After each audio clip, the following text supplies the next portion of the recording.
Tēnā koutou katoa, ko Moihau Tamanga, ko Tikapā Tamawana, ko Tainui Te Waka, ko Ngāti Pū Te Iwi, ko Hikataia Te Marae, ko Kristin Dunne hoko ingoa, tēnā koutou, tēnā koutou, tēnā koutou katoa. Bola. Hola. Thank you. My name is Kristin, and I've just described the mountain, sea and river that connects me to my ancestors. And even though they are now stars in the sky, those same landscapes still live on, and they continue to connect us all across the Great Blue Pacific. I'm the founder and vice president of Destination Wayfinder. Wayfinding is an ancient Indigenous skill passed down through generations in the South Pacific. For as long as people have travelled, we have sought ways to understand and navigate and to connect with the world around us. In this vast ocean, generations of skilled navigators use the sun and the moon, stars, the ocean swells, and even birds to chart their course across uncharted territories. But wayfinding was never just a technical skill. It was always spiritual, cultural, and communal. Wayfinding called for courage, clarity of purpose, and collaboration. It meant treating the environment with humility, assessing risk with care, prepping with foresight, and leading with the well-being of the whole tribe or community village in mind. I think these ancient principles are more relevant now than ever, especially for tourism. Today, Destination Stewardship is our South Star, guiding us through the new tempests of climate change, community pushback, cultural erosion, and unsustainable growth. Like the navigators of the past, destination organisations must also use tools, not to cross oceans, but to navigate through the complex, evolving journey of tourism in a way that serves their people and places and protects them. That's why I'm especially thrilled to facilitate today's conversation, to shine a light on a small nation that is doing something remarkable. The Cook Islands may be modest in size, but with 10 visitors to every resident, they are asking all the right questions. And in doing so, I believe they are showing the world what thoughtful, resilient tourism and destination stewardship can look like. What makes this panel so special is it's a case study in action. We've got the fearless visionary Karla, the strategist and action man Brad, the global sustainability leader Dr. Kelly Bricker, and the seasoned destination advisor and coach Dr. David Ermen. If you're setting out on destination stewardship, then this is the dream crew that you want with you.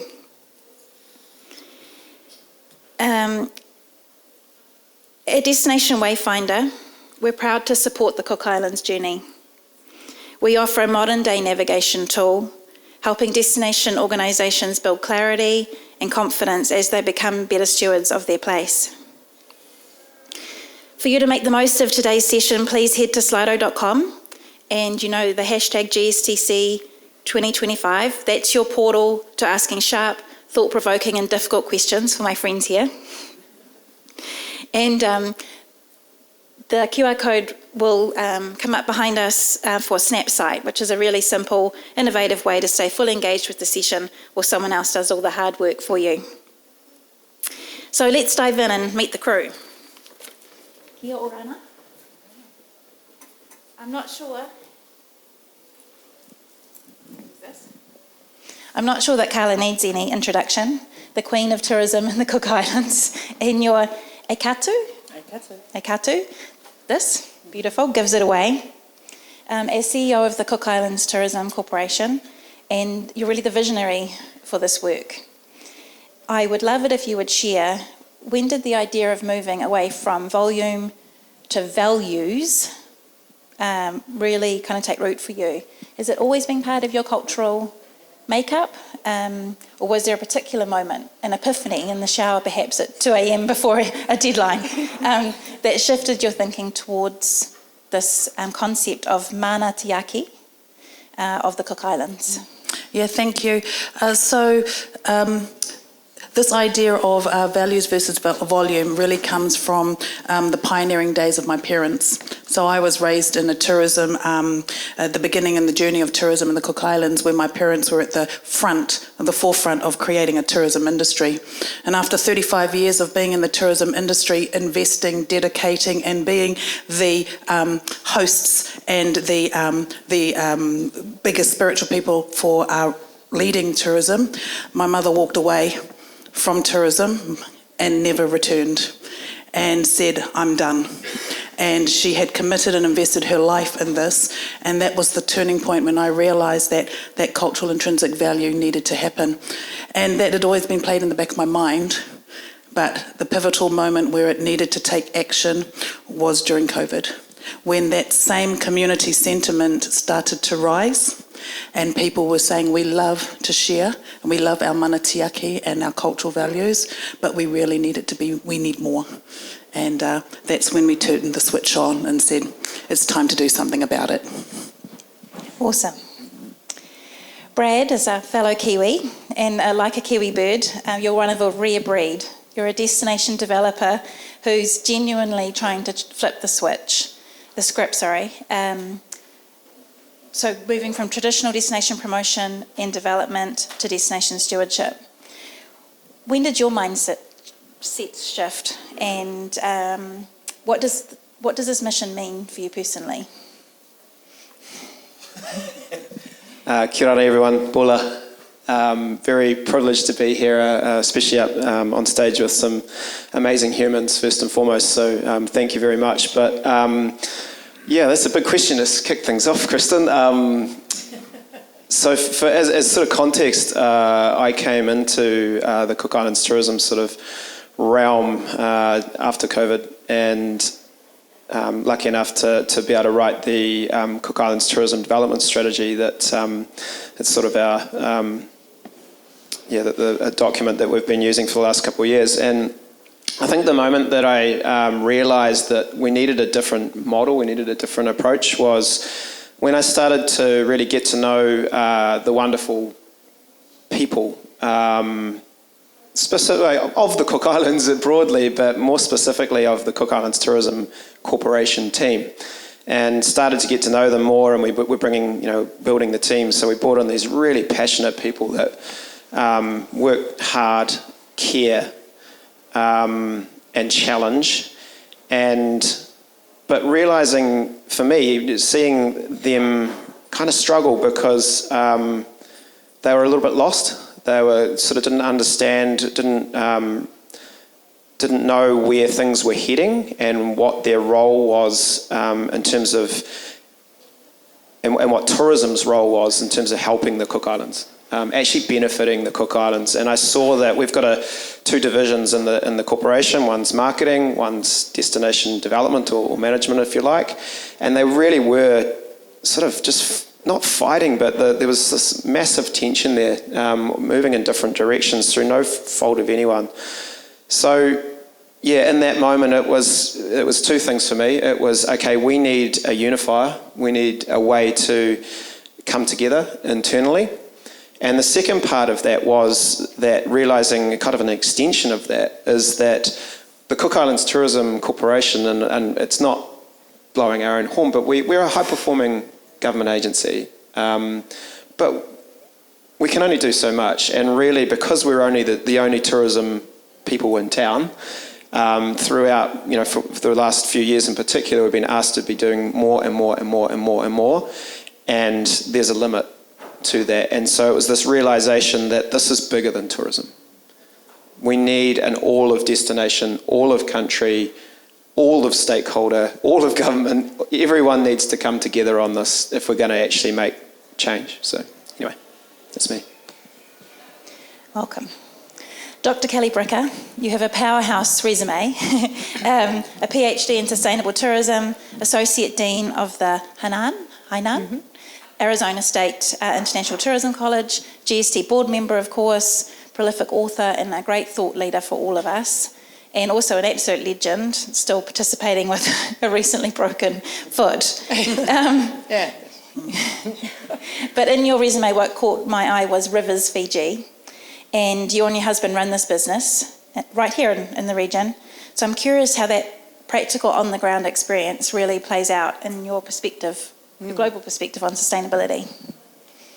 Foundational. When we came over to start Rivers Fiji with our communities, I was just out of my PhD and very idealistic. And ecotourism was quite prolific at that time. In fact, Fiji was really promoting ecotourism development, especially for the highlands, getting away from just a focus on coastal regions. And so we set out to follow the model and see if the model could work. And part of that model was, can we figure out a way that once that wedge to tourism is open, we can protect it for the long term and not let it go crazy. So we were very worried about this amazing corridor on the upper Navua, and actually debated a long time whether or not to even bring tourism there, because we felt like it could potentially change it forever. And one of the first things we did is consultation with communities. So not just once, but probably 3 times up and down the upper Navua River, and talked with folks about our vision for this particular company. And then we talked to them about, what if we created a lease for conservation? Because at that time you could log pretty close to the edge of the river, right up to 30 meters, within 30 meters. And one of the things we talked about is, we probably have to push that back a bit because it's dangerous for boaters to be on the river from a practical standpoint, but also we want to introduce people to this amazing corridor that had been protected for years due to giant rapids on the other end of it. And so we took a video around of this upper corridor and started talking about this place. And they said, oh, that's not Fiji, that's Papua New Guinea. And we're like, no, this is. And then finally elders spoke up. And they said, yes, this is where my father used to take me fishing. And because of that dialogue, people started to say, oh, maybe there is something. Then they say, why would people want to make the journey way up here in the highlands? Isn't that all for the coast? And we said, well, we're going to try. And unfortunately, there was the worst drought in 50 years. And so I learned a lot during that time. We couldn't really just come in like Americans and start the business and get it rolling. In fact, it took a long time to get it rolling. But that was a good thing. And so it taught me to take your time, make sure you're consulting with your communities that matter. Yes, you could have this beautiful natural landscape or river corridor, but unless the communities are totally partners with you, it's not going to work. And so that laid a very significant, I read about that being a thing, but it was really true. And understanding what their vision was for this potential project that these crazy people are trying to start. And also what their guidance was. How should we structure it? How do we hire? How do we fire? Which is a lot worse than what we were thinking. But really to create units that could work together and vision this together and then follow the guidance that is set forward. And because we did that, and because they guided us in this process, it's still here. And that lease worked. And the lease provided the structure upon which to build guidelines, rules, decide who could be up there with our communities, who couldn't. We don't have motorboats up that way. And we're, as I mentioned earlier, we're finding species that they thought were extinct off the island. And it's become this haven. So I think all of those, the environmental piece for sure, figuring out a way to protect that wedge once you open it, because, things go crazy, as we all know. But that community consultation and their wisdom and their foresight on the future was, something that we could have never envisioned, and certainly has guided me since that time. So, okay. Amazing. Dr. David Ermen is another Kiwi we definitely get around, and someone I feel privileged to call a friend and a mentor. You've taught me many things, including the difference between strategy and buzzwords. David works with destinations and teams all over the world, and I wanted to ask you, why do you think having an external coach, someone who can bring fresh perspectives, put the mirror up in front of you and help build confidence of teams, is so essential for destinations tackling this huge change management process? Excellent. Thank you, Kristin. Bula vinaka, everyone. Kia orana. It's such a privilege to sit in this group, and I think it's a great question. I think over the last years working with different destinations, I've found more and more that destinations are seeing the limitations of having someone come in, write a strategy for them, and then go, well, the implementation's over to you now. Do something with it. So I think my approach has been more and more to switch to becoming a guide in a way, or a coach, as you put it, and really work with the teams in order to help them find where they want to go, and to actually build on Kelly's point, the consultations we did in the Cook Islands for this plan over months. And it felt repetitive sometimes, but we kept getting different people to tell us different parts of the story, and we used the analogy of a waka, the traditional boat, that we all needed to be in the same waka. We needed to go, we needed to figure out where we want to go. So this idea of wayfinding was really quite a big part of it. And I think if we want destination stewardship to be sustainable in a way, right, that it's not something you do once, but something that you embed in the long term, and for there to be self-determination, then you need to take that approach where you bring in expertise like Kelly, myself and others to guide for little parts of the way, but never be the decision makers and never be the doers, but more help the local teams do what they do best. And this is one of the greatest teams doing that work, so look forward to hearing your story now. Yeah, so thank you, Karla and Brad. They're going to just give us a bit of a case study, a quick tour of the Cook Islands. Yeah, sure. Kia ora, everyone. So, Karla, I thought what I would do is give some context, give a little bit about sort of what the landscape is and what we're wanting to impart today to start a really great dialogue. So we've got a few pieces of the puzzle here that Brad and I are going to chat about with you and hopefully give you sort of a bit of a context of the Cook Islands and what we're doing through our journey to date. So for those of you in the room that know where we are, there it is, right there. I think Brad said to me this morning, you've got to zoom in on Google Maps a few times to be able to find us. But the Cook Islands is in the heart of the South Pacific, and we are a population of 16,000 people. So 16,000, not 160,000 and not 16 million, 16,000 people.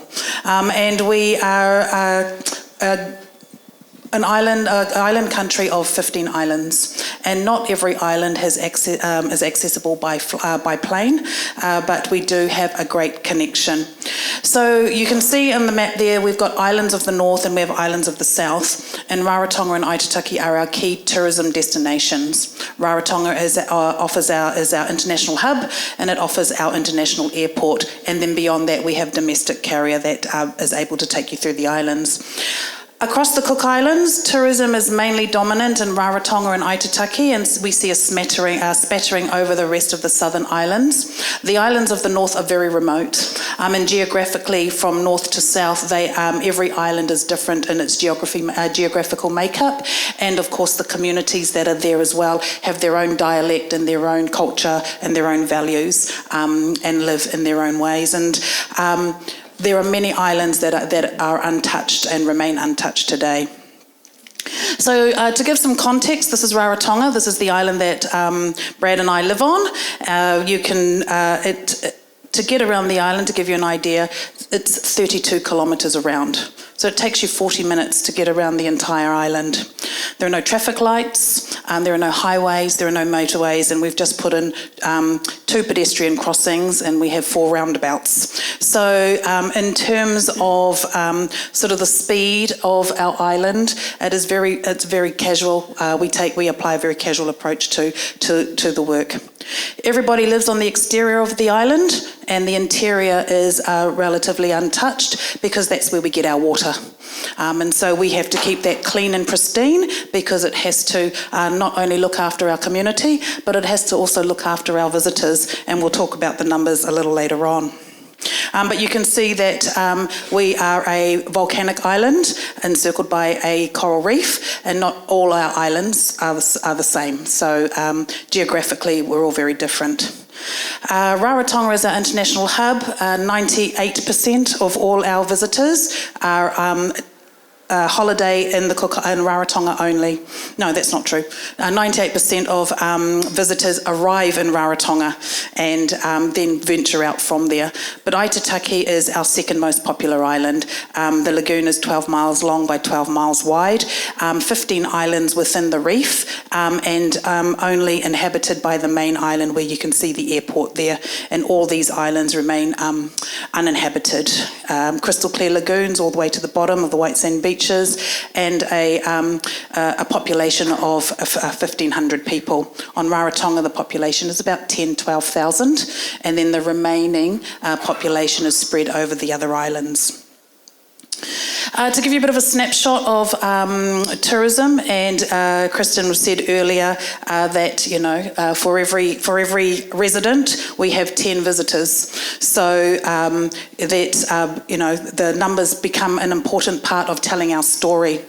In this last financial year, we had 175,000, almost 176,000 visitors, which is a record number for the Cook Islands in terms of numbers.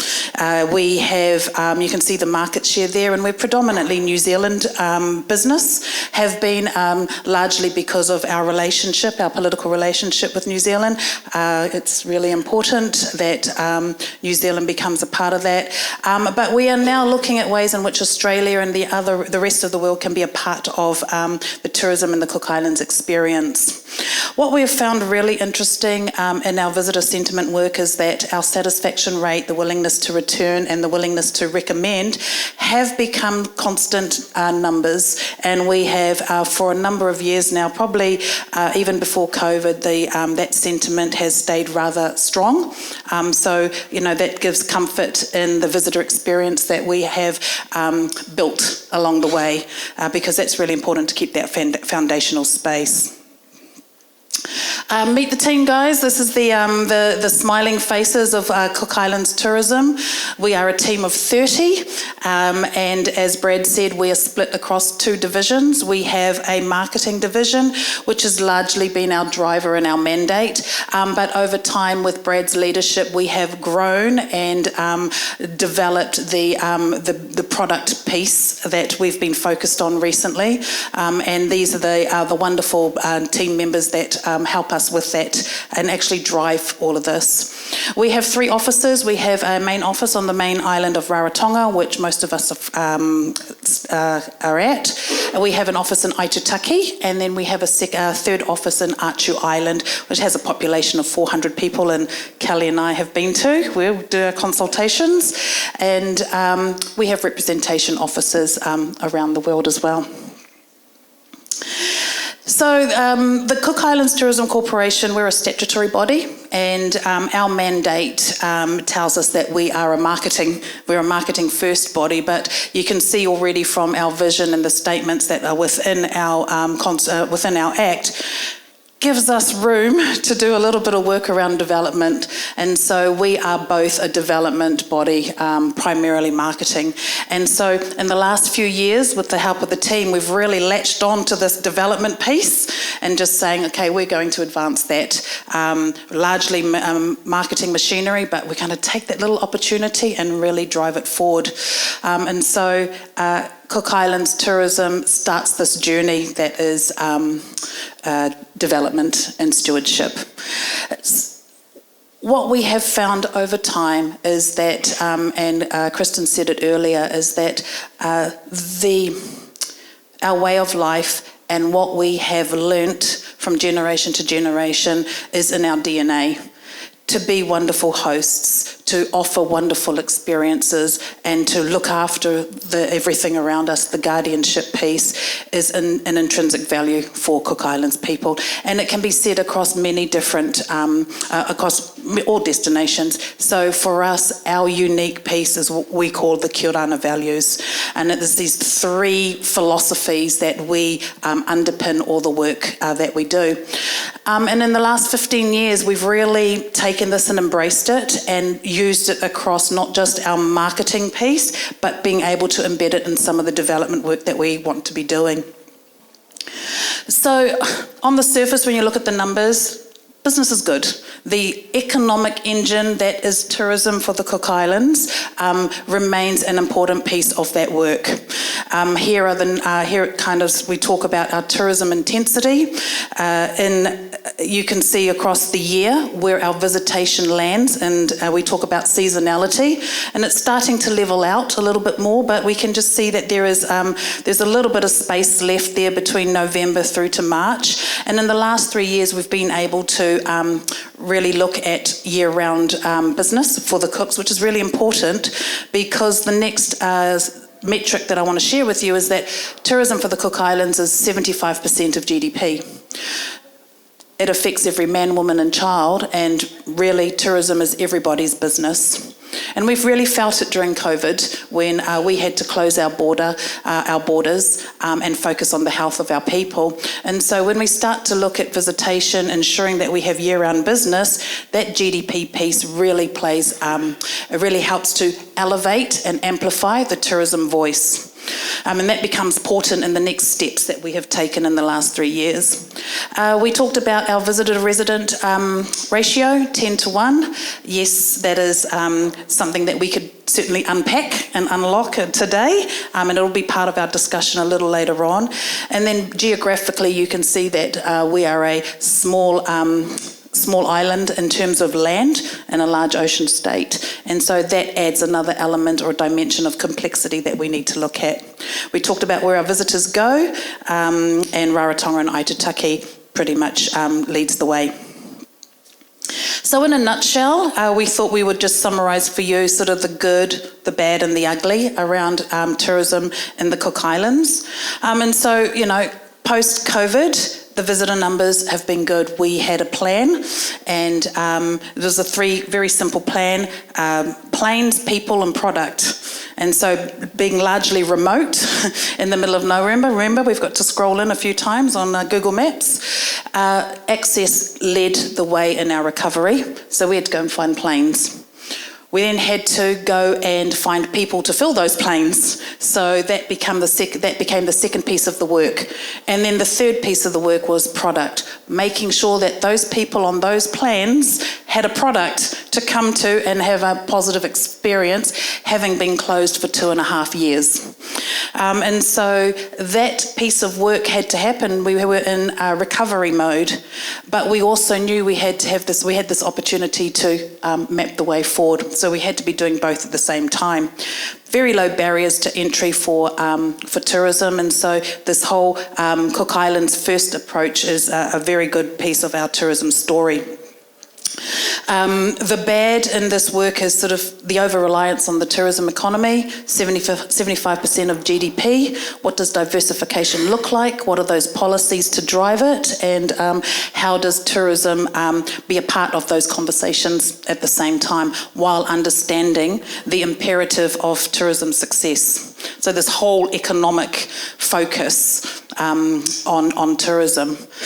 And then, of course, with all of those key elements in mind, sort of the reverse, in the sense that because we had low barriers to entry, we had lack of tourism legislation. So as we recovered and we started to see record numbers, it was around what are the experiences that our visitors wanting to have, and what are we doing to ensure that we have managed, protected pieces of work. And so safety and visitor safety really became a very hot topic of conversation. We have growing waste management issues. We have migrant worker issues that we need to be looking at. And then, of course, I've heard it in a few of the conversations, commodification of culture becomes amplified. And so let's rip off the Band-Aid and let's just talk honestly about what the great things that tourism can bring and what else we need to do to help with those additional impacts. So as Brad earlier said, we're the only game in town. Cook Islands Tourism Corporation is mandated to marketing only. We're a little sliver and window to be development. And so we recognise that our past mandate and work had been largely marketing focused. Drive that engine of demand and keep things going.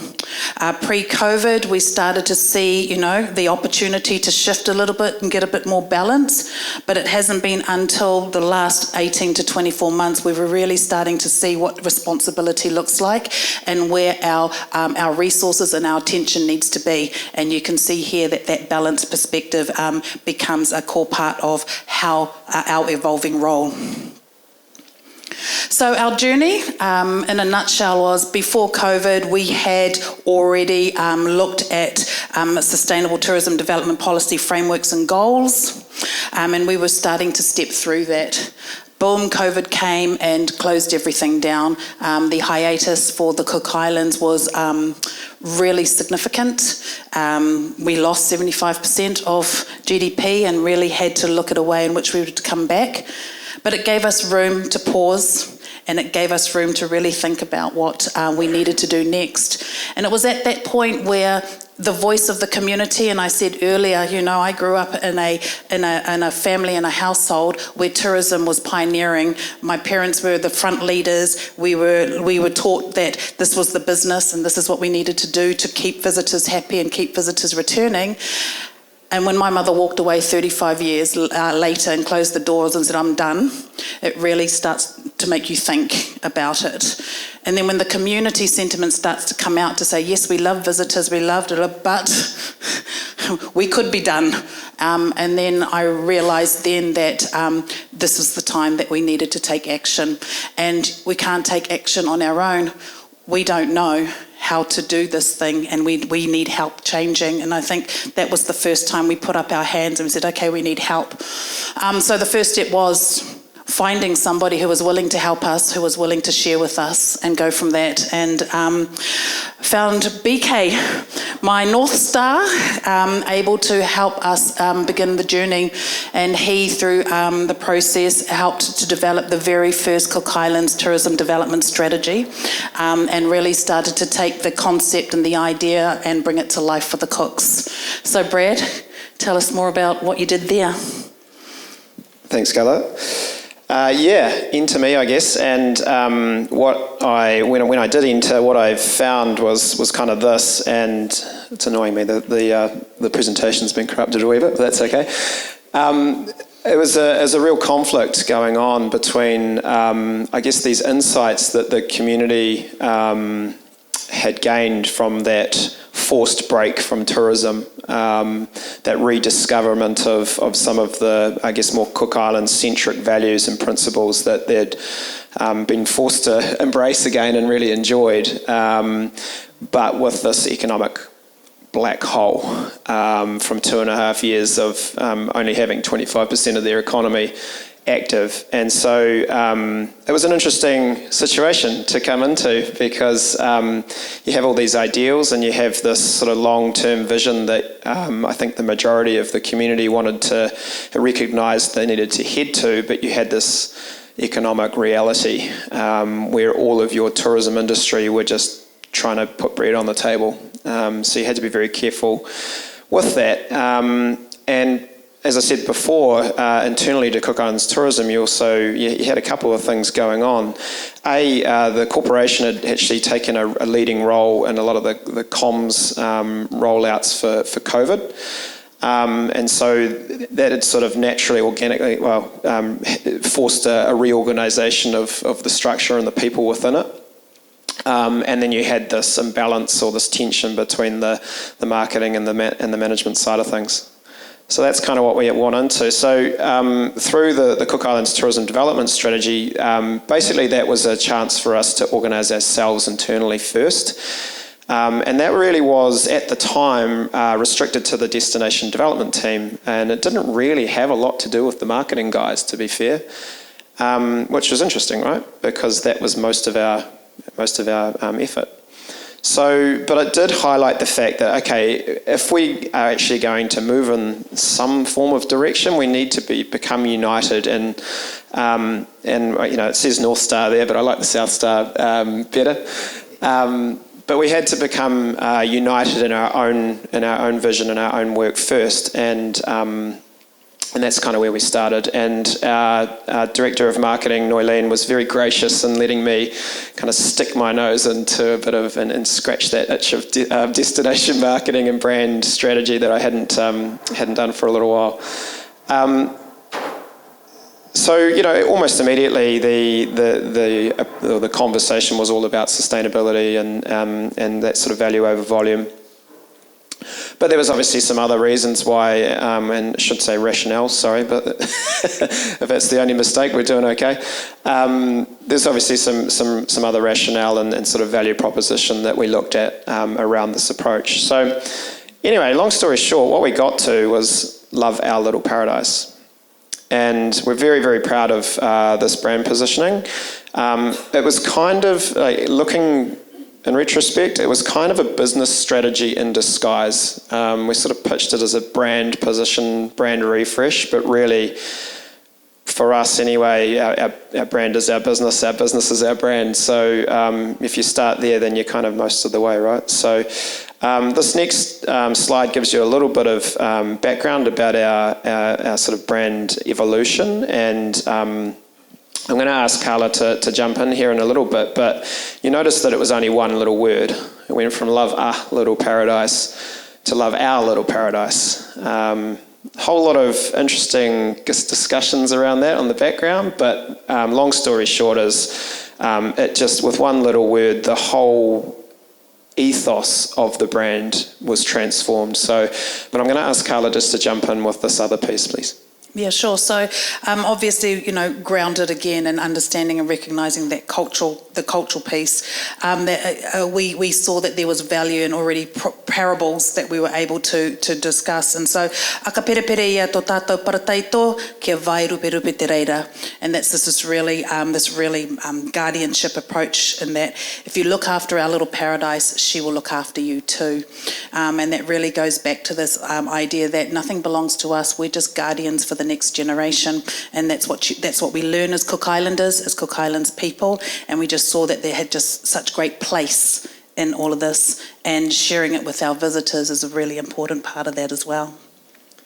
Yeah, so all of a sudden we've gone from a brand that's just primarily or pretty much all focused on the visitor and it's a very visitor or customer-centric approach, if you like, to a message that we can actually use as a unifier, not only internally, but also with all our different stakeholders. So with Love Our Little Paradise, we are having the same conversation with our visitors, with our tourism industry, with our stakeholders, with our communities. So it's really been very, very successful just with one little word. But so that was kind of the first part of our journey, if you like, and all good journeys, I guess, or storytelling, there's a sort of a start, a middle and an end. So, but I want to talk about the second part of the journey, which was really the last 12 months or so. And so if you can kind of picture the situation where we've done some internal kind of thinking, and we've reflected on where we are and where we want to go. We've got this brand, which has really helped. It's we've got sort of a little bit of internal alignment and buzz, but at the time, in particular, and still, there's a million different models and terminology and all sorts of things going on in the sustainable tourism world, and it was kind of almost overwhelming around what the model or the framework that we needed to embrace was. But the great news was that almost at exactly that same time, this thing called Destination Stewardship started turning up on my LinkedIn. And these wonderful people, many of whom are sitting next to me, were talking about this, and I went, oh, what's this? And I remember reading the Destination Stewardship Starter Kit and seeing that that slightly blurry graphic in the middle there, and going, holy heck, yeah, that's the answer. This is all the things I need it to be so far. So remember, going to Karla and going, I think I've, found something that's going to work, and away we went. So that was kind of the start of everything. And it was interesting. A couple of weeks ago, we every year we do an annual special board meeting where we spend about 5 hours per division just thrashing everything out. I present all my scorecards and for the last year, all my work programs and blah blah blah. And I was reviewing the last year's proposals, and it had this thing called Destination Stewardship, and it was basically the previous slide explaining what this thing was, what it meant for us, how we could embrace this and move towards use this model. So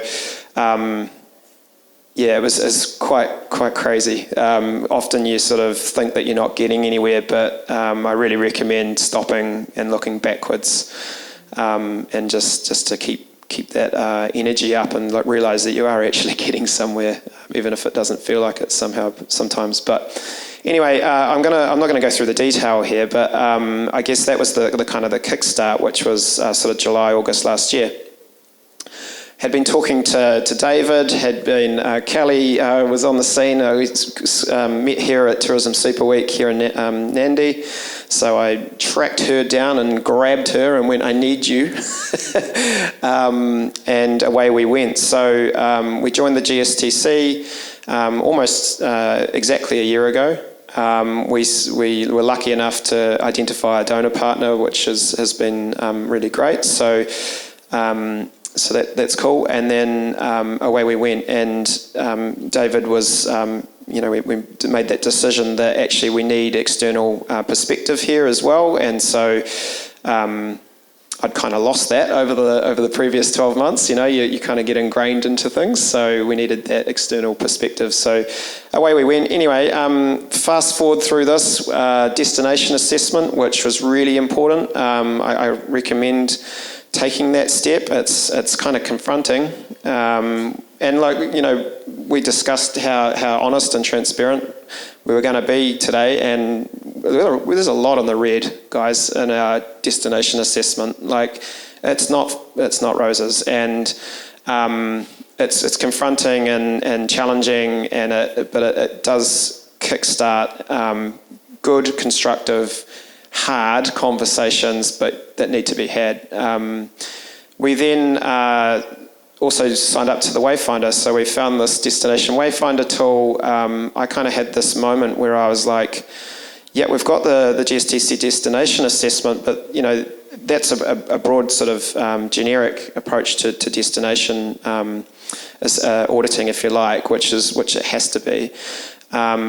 But we need some kind of roadmap to be able to follow. Otherwise, I'm kind of just feel like I'm stumbling around in the dark here, trying to figure out what to focus on. And so at that time, the Wayfinder tool was launched, and for the first time ever, we actually had some guidance, which was really cool. Then the better news is like, hey, actually, we know the GSTC guys really well, and so the two things that you're doing, the assessment and the work and the Wayfinder tool, can actually work in harmony, which was great. So off we went, and the main thing that we've done in the last 12 months is a destination stewardship plan, and so for the first time ever, we've taken that all of destination approach to sustainable tourism, or to creating evolving towards a model that is sustainable. And yeah, that's kind of been the focus. And I think just to pull out a couple of things here, obviously you do all the stakeholder engagement. I think importantly, we started with developing our own internal capabilities. So David came in and trained up some of the staff around what this thing was and what their role within this kind of evolving approach would be. But there was this sort of profound moment that our board really challenged us, and I remember it really clearly. They went, "We're just a bit worried that you're going to do all this work," and it is a lot of work, and at the end of the day, no one's going to take it seriously because they're actually not, there's no stick, and they don't really have to do what you're asking them to do. So how are you going to deal with that? And I remember asking Karla, like, how are we going to deal with that? And she said, "Well, that's a cabinet minute, BK." I said, "Oh, great, okay, cool. What's a cabinet minute?" Anyway, basically it's a kind of a top-down approach where you go right to the top and go, hey, this thing's important and we want all of government to sign up to this thing and to acknowledge that it's, because it's 75% of our GDP team, we better actually take this seriously. And if you don't, then there has to be some kind of repercussions or, ideally incentives to be part of it. So still working through that, but we managed to get through that cabinet minute. And that was a real pivotal moment. And with that cabinet minute, we were able to develop or create a Destination Stewardship Advisory Group. And we're going to talk about this a little bit more. But there's a couple of little pieces that really helped us to get going. So in the interest of time, I'm going to move on. So this is where we ended up, and this is kind of where we're at now. And we're just about to launch the Destination Stewardship Plan.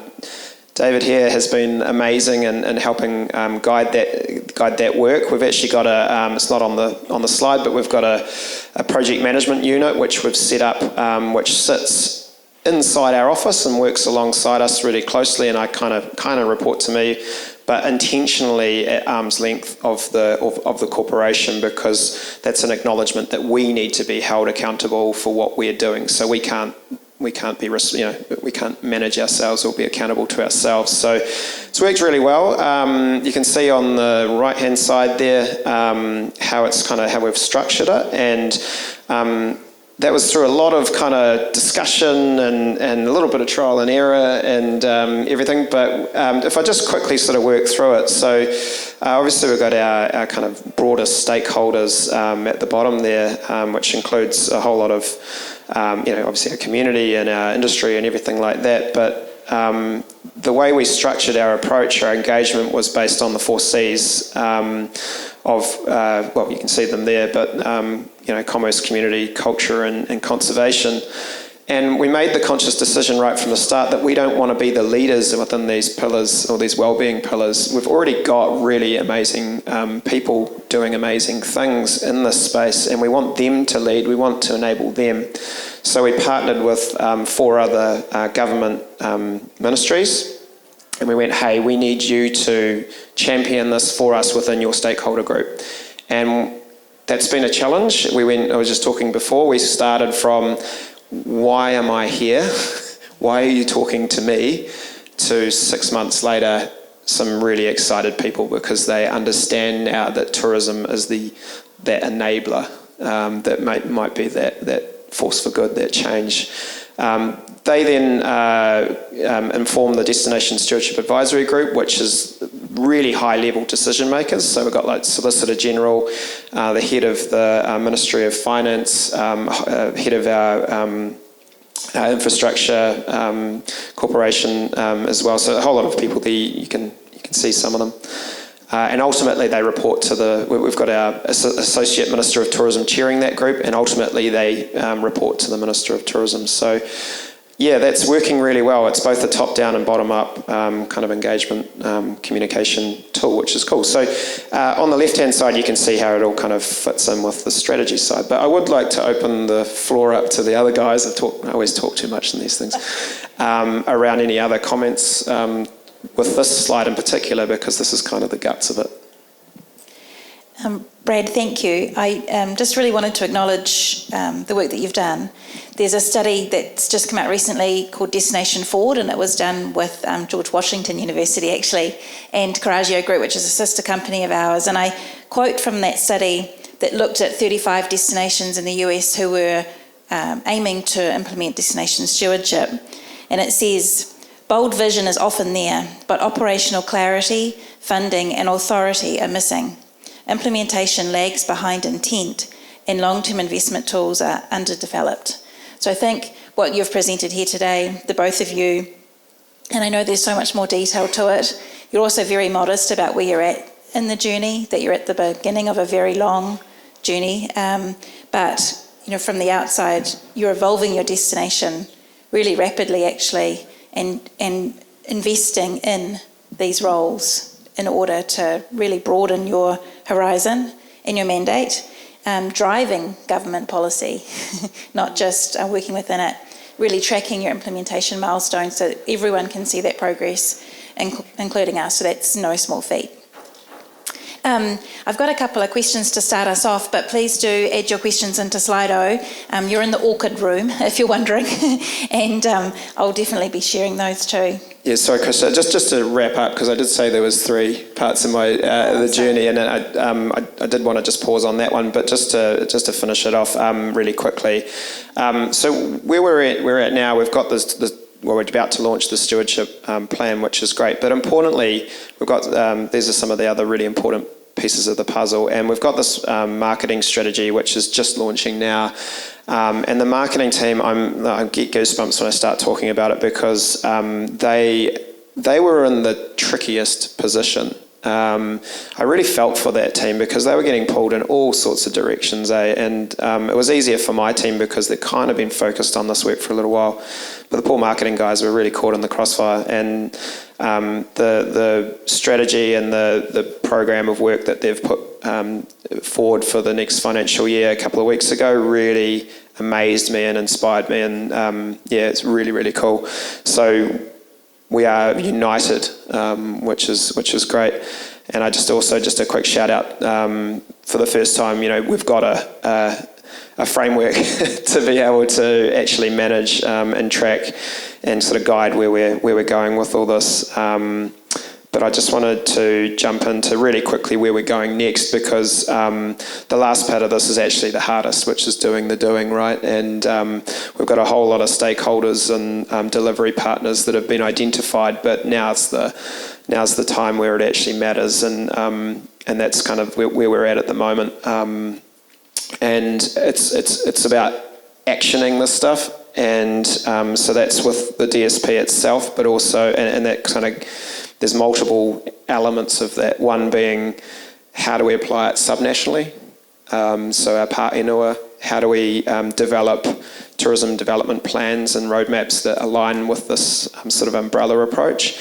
And then how do we activate it within the industry itself, on the ground? So we're sort of working hard on doing that next. So anyway, I just wanted to pass over to Karla really quickly before we go to questions. Yeah. I think this is where we start to really just talk about, this community-led tourism, and really just changing that narrative and creating an environment and a tourism that we can be proud of, and co-create it, co-design it, and make sure that our communities live it and love it. And I think that has been a real pivotal change in the way that we've approached things. And sort of going back to sort of, really amplifying and being proud of who we are as Indigenous people. And I speak to, all my brothers and sisters across the Pacific, where, we have our values and what we're rooted in, and believe in them and stand by them, because they've been guiding our people for hundreds and thousands of years, and we should keep doing that. And so I do want to share sort of one of my grandmother's favourite parables, proverbs, and that has really come to show, and it goes like this. And when you translate that into English, it says, "Go slowly, my child, so you can see beyond the shadow of the sun." And when you interpret that, it says that we all have a vision, and that shine at the end, or at the end, should always be where you want to go. And the shadow that it casts before that is just the challenge that you've got to overcome. And you've got to do it slowly, and you've got to do it at your own pace, and you've got to remember that that sun and those shadows help pave the way for the future. And so that is really embedded in the work that we do, is entrenched in what we've done, and we're carrying that with us. More importantly, making sure that our industry and our businesses understand that too. So, yeah. It's a beautiful proverb. Thank you. You touched on some really important points here. I think we talk about destination stewardship as a newish kind of management functionality, but actually it's intergenerational and has been in existence for much longer than anyone. And Karla, can I ask you, that Indigenous wisdom, that inherent wisdom, how important is that to the strategy that you're putting in place? So what we've been learning through the stewardship journey is obviously the shared responsibility. And so for a long time, tourism has operated in silos. We've been the economic machinery that's kept the country going. But now we see this opportunity to connect with other areas of the community. And Brad said it earlier when we started to consult, this why are you talking to us, and what do we have to do with this thing called tourism? And so breaking down the silos and breaking down the barriers, we have to have a common denominator. And those denominations come out in our values, recognising that the work in the environment space, the work in the culture space, has a connection back to the work in the tourism space, and being able to share the value proposition to that, and that it's valuable for tourism and it's valuable for you to be able to share that responsibility. And so all of a sudden tourism is an enabler, and it can help protect and help them, but you've got to be rooted in a common principle and a common value, and some of those key elements really start to shine when you can help open up those conversations and have them quite honestly. So you're no longer the enemy, but you're actually an ally. And Brad, you were talking yesterday about how important the words mana te aki became to really centre and from a cultural perspective and stop all of the, debate about, is it sustainability, is it regenerative, is it, you had to find your own word that meant something. Can you talk a little bit more about that? Yeah, it was interesting. It was interesting with the definition, various definitions that were discussed this morning. But when I wrote the Cook Islands Tourism Development Strategy, regenerative tourism was the buzzword at the time, and so I went, okay, yep, cool, I'm into that, and the team were into it when we were sort of developing that together. And we ended up, actually, because we were restructuring the DD team at the time, so we ended up with a regenerative tourism team, which was all about community and making sure that, all of that good stuff came out. But in hindsight, I would call it something different, because the first sort of 12 months, 18 months was trying to explain to the community what regenerative tourism meant. And so if I had my time again, I wouldn't kind of go down that path. I'd call it just something very, very simple, maybe mana te aki. We haven't had that conversation, but when you say it's actually just mana te aki, that's what we're trying to achieve. Oh, why didn't you just say that in the first place, And unfortunately, it just sort of derailed didn't derail, but it took the focus off a lot of the conversations. But it was an important step that we needed to make and I think that's something, particularly as a papa'a, as a white person coming in to the cooks, that very conscious that sustainability, destination stewardship is nothing new for the I don't know why I'm getting emotional all of a sudden, but it's about learning from each other. Yeah, it's about teaching each other, because together you're stronger. So I think that's the lesson that I took anyway. Was we can help each other as come in with all these, Western terms and kind of, all these models and that sort of thing. But ultimately, you've got to find a way to connect with the values and the principles that the community understand and know. So that was a big sort of part of it. Yeah. I love the love leaking out of your eyes for your place. Yeah. David and Kelly have played a really important role here in helping this team go from intention to implementation. What would you say is the most challenging part for this team, but for other teams that you've worked with, to go from intention to implementation? What's hard? All of it, and I think it just takes time. But just to build on what Karla and Brad have said, and also the slide that we had with the SDGs and the GSTC, which seemed like these big frameworks, and then how it filters down. I think the biggest discussions that we had, and that was sort of with the cabinet minute and these sort of things, was, well, we're not writing a plan for tourism. We're writing a plan for how tourism can help us achieve development outcomes, right? And so it completely reframes it, because suddenly you have stakeholders like the National Environment Service going, oh yeah, okay, well, we've signed up to the National Sustainable Development Agenda and this, we can get on board with that.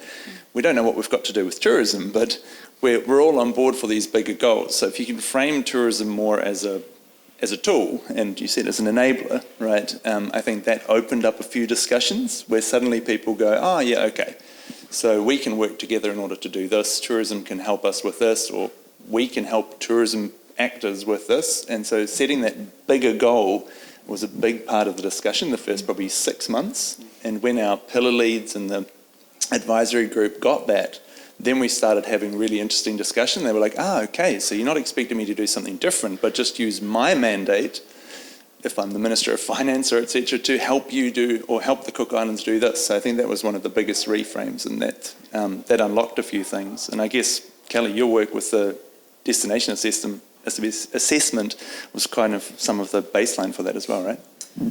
Yeah, so when you talk about what are you doing here, I was going into offices of departments of environment, social programs, and they were just kind of like staring at me like, why are you here? And but then it was great, because I think what I learned in my relatively short visit, but also all the work we did prior to that, was there was great consistency amongst all stakeholders on the issues, right? So you heard it maybe in a different way or slightly different exact challenge, but there was consistency across the board. So, and I think we knew going into it, it wasn't going to be anything earth-shattering, but I was amazed at how consistent.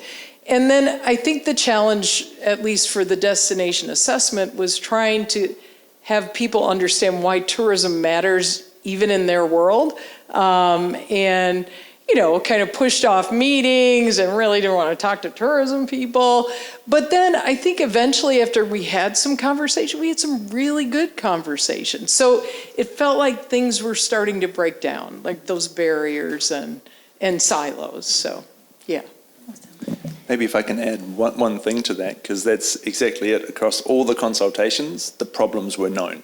Yeah. And the problems had been known since the previous strategy and the previous strategy, but nothing had happened. So hence the move to go for the cabinet minute, Karla's suggestion, and then to have this advisory group with the enablers. So not with the people that are working with the environment, but with the Secretary of Finance and the Secretary General and the people that were the decision makers, and to have them as a sounding board for the plan while we were still developing it, actually is probably going to make it possible to implement some of these things, because they were at the table to go, well, if you do it like this, then we could sign that off. If you do it like this, and you're not presenting a plan then going, hey, can you help us implement this? So I think that was... Yeah. I would just add that, and I came in, you had already done a lot of work, and so communities had been consulted quite a bit. And I remember one community said, please don't come back until you have a solution. So they were, they appreciated the consultation, but now they're ready for solutions, right? And yeah, I thought that was really good. So hopefully that is some answer to the first question around leadership there that's come through for Slido.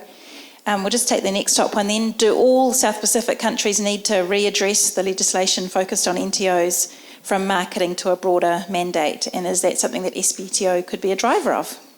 Wow, what a question. It seems very similar to the conversation I was having at lunchtime today with some other member countries of SPTO. So as a board member of SPTO, perhaps I would like to just maybe offer up an opinion. I think short answer is yes. I think that in the evolving role of tourism across Pacific Island member countries, the vulnerabilities that each of these islands have, we share some, but we also have our own unique vulnerabilities, that tourism as the driver for good, and that can provide more additional benefit, and this thing around can also help look at looking at the invisible burden of tourism as well, which is something that has really come out for me in this journey, where my background has predominantly been marketing.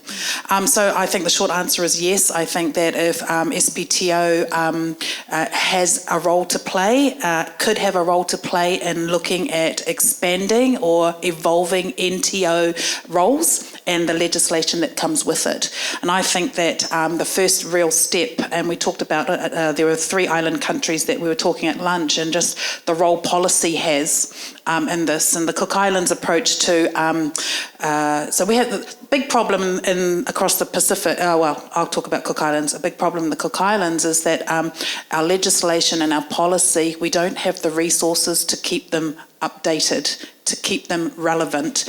And so you can go into the Cook Islands and find laws from 1965 that remain, and we are challenged to keep them updated, and that then speaks to our policies.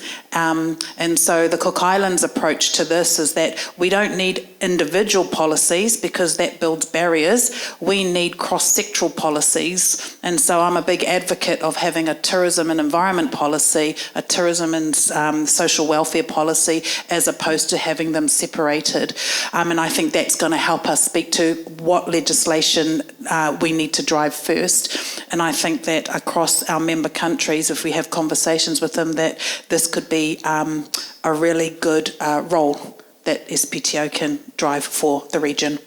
If I can just jump in as well, what I didn't mention before is attached to the Destination Stewardship Plan, we also have kind of, these enabling sort of side projects strategies that we're working through, and one of them is a tourism sort of legislative or policy setting review, and so we've got some of our PSDI friends here in the room, so shout out to those guys for helping us with walking through that minefield of tourism legislation and policy settings. But yeah, we're currently working through that, and I know they did a lot of great work in Papua New Guinea as well. So so just a quick shout out to Matt and his team. I'm just going to take one more question here from the board, and I guess future shocks, I think, is probably something that's really at the heart of what you've been thinking about, is resilience. So do you want to talk to the importance of that in your future planning? Yep, sure. Future shocks is an extension of the first conversation, and that is, what does the legislative or the governance landscape look like for tourism in the future, and what are the shared responsibilities that all plays out. And so interestingly, in the last 12 months, since we've started this journey and done consultations, and just to let everyone know, similar to what Kelly said earlier, we didn't consult once, we didn't consult twice. For some of our communities, we've consulted 3 times as we have gone through the different stages, and those have been really helpful in being able to articulate, identify what the sentiment is, what the problem is, and how we're going to address it. And so we've been able to step through all of that. And in those consultations, it has solidified some of these future issues that aren't necessarily tourism created, but it's going to be a shared problem for all of us. And it goes back to what BK was saying, in that tourism doesn't always have to lead some of these conversations, it just has to support. And recognising when we turn that lever on and off is really important, because when we start looking at climate change as being embedded across all our problems, it's not our job to lead the climate change conversation, but it is to help support it and help create a lens that is tourism, that is largely economic, and make sure that that conversation is included, because that's what we found. As the years have gone by design or default, Cook Island tourism has been an economic conversation, and so that's all we've ever had. Now all of a sudden we're being invited to other conversations, cultural conversations, environmental conversations, infrastructure conversations, where that was never the case. And it's largely been through this top-down and bottom-up approach, having the groundswell of the community issues, being unapologetic and placing them on the table, and getting that top-down enabling piece to make sure that it happens. And for the Cook Islands, we have seen that really take shape.